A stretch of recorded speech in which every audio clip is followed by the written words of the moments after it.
A brother and sister from the famed flying Wallenda circus family successfully crossed a tightrope suspended 25 stories above Times Square on June 23, 2019.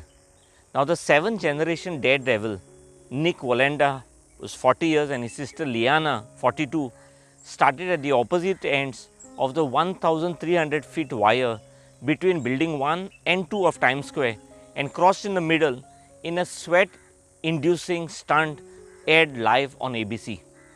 Now, this was Liana's first high wire feat since 2017's near fatal accident in Florida that left her and 4 other members of the Wallenda gang injured. The troupe were involved in an accident while working without a net as an 8-person pyramid. Now, 4 performers suffered critical injuries, with Nick's sister Liana experiencing the worst. She broke every bone in her face and had to be placed in a medically induced coma as surgeons implanted plates and screws. For 200 years, these great Wallendas have lived by the creed, the show must go on.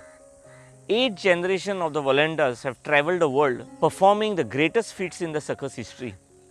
The 8 generations of the Wallendas owe their commitment to the profession from their mentor and grandfather, Carl Wallenda.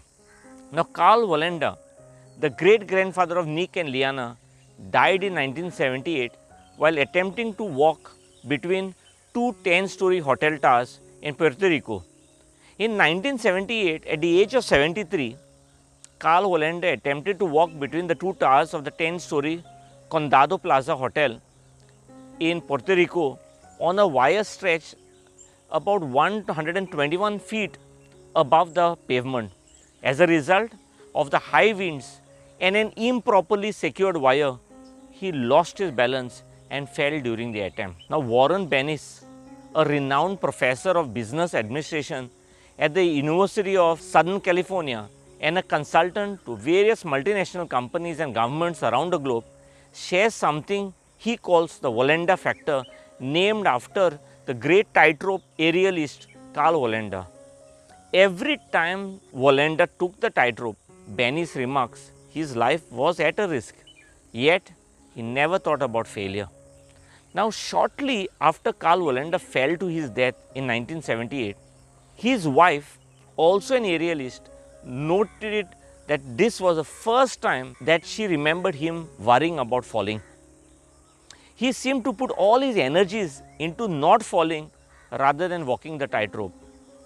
When Carl concentrated all his energies from not falling, he finally failed. Fear of failure makes you focus on limiting risk instead of focusing on maximizing an opportunity for success. Friends, the Wallenda family persevered through tragedy.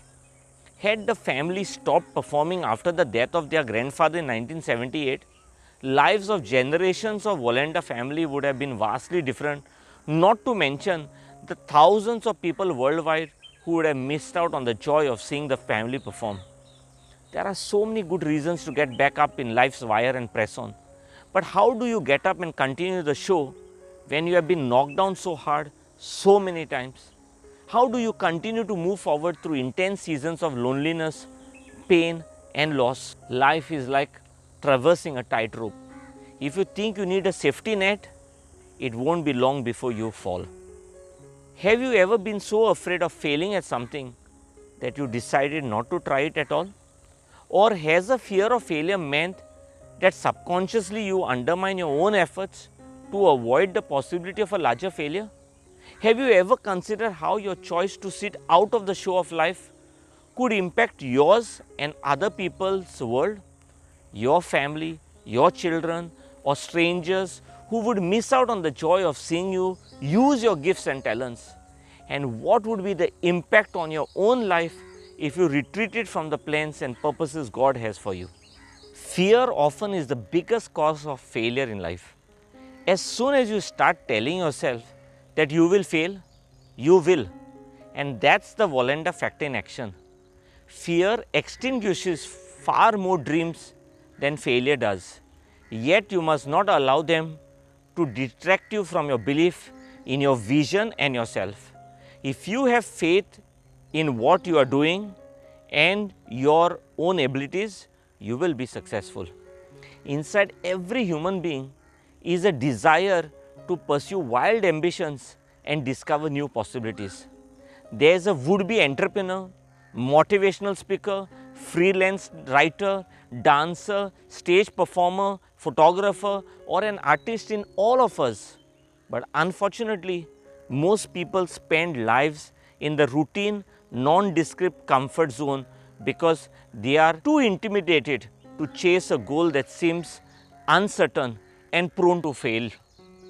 Setbacks and failures do not break leaders, they cultivate the resilience to recover from those odds. Every person who excels at something today was a novice yesterday.